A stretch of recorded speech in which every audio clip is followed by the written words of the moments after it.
Welcome back, and we are discussing with Chief Dumo Lulu Briggs. Yes.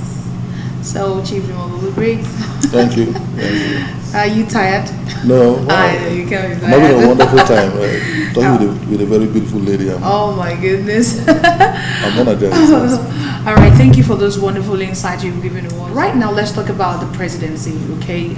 In your perspective as a person, what's your rating, with the Goodluck Jonathan tenure and what he's been doing, how he's been doing them?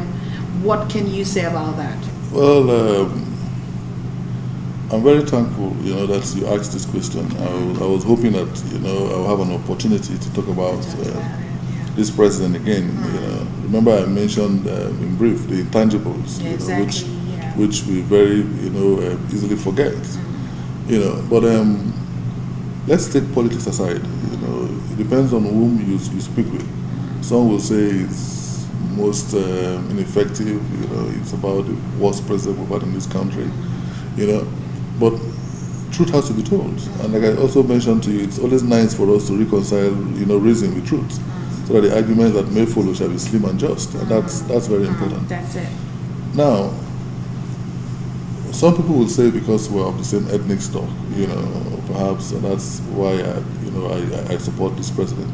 No, that will perhaps persuade me only to a certain level, very, very minimal level. It's the competencies that I look at for, the character and the quality of leadership that we're getting. Now let us go away from what you and I, as politicians say. Let us look at what the international community is saying about this administration.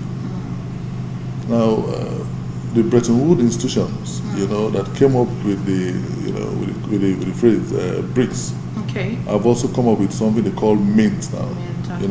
MINT, mint. And then the mint represents Mexico, Indonesia, Nigeria, and Turkey. Okay, mint. Yeah. Right, mint. And they say that these are the strong emerging markets in the world.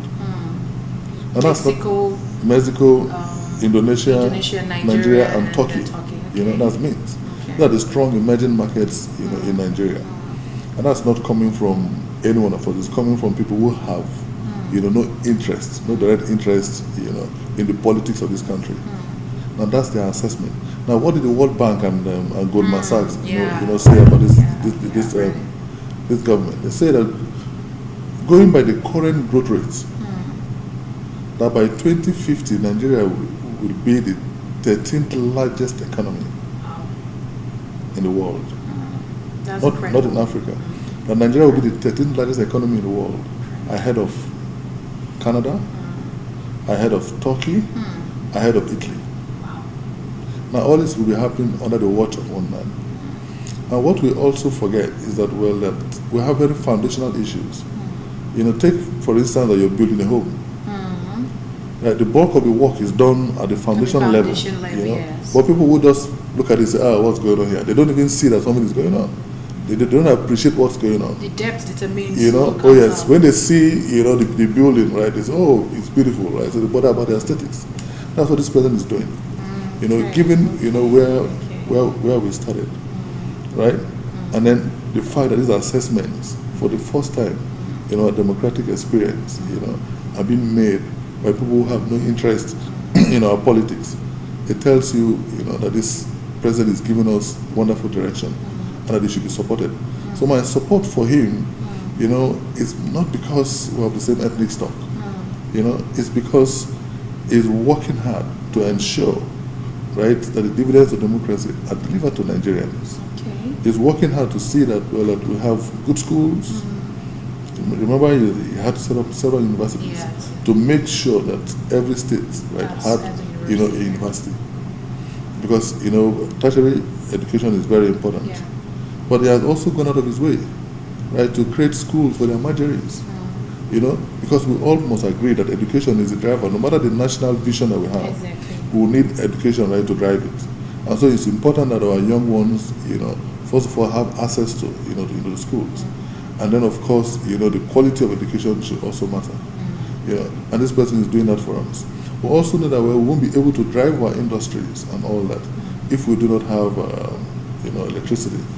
And he has worked And hopefully by December 2014 or sometime in 2015, we might begin to have uninterrupted power supply 24 hours in this country for the first time. Even the convocation of a national conference, giving us opportunity to talk as Nigerians, to ask ourselves what direction that we want to go, to ask ourselves this Nigeria is capable of rising to new challenges. It's tremendous. It's a wonderful thing. Most other people didn't have the courage to do it. And that it's also capable of consuming you as a politician. Exactly. But they said, well, it doesn't matter what I do to make sure that we get it right in this country, to put Nigeria on the path of growth. It doesn't matter whether I lose my political office. I have to do what is right for this country. And so this man should be commended. This man should be encouraged. Yeah. And that's for me, is the start point.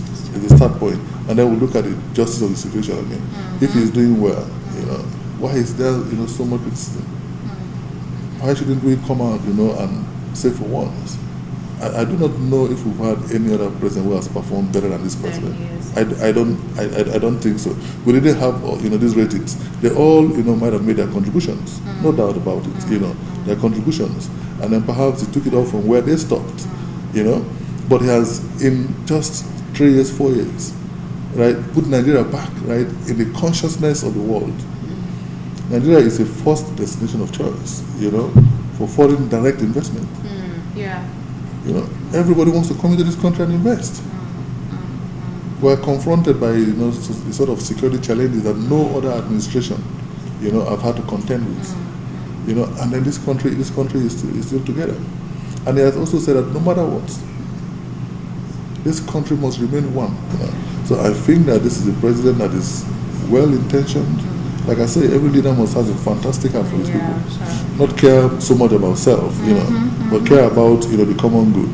And if the common good means that he's not re-elected, he says he doesn't care. He has to do what is right for Nigerians, and that is rare, in our politicians. And then for that alone, he should be supported.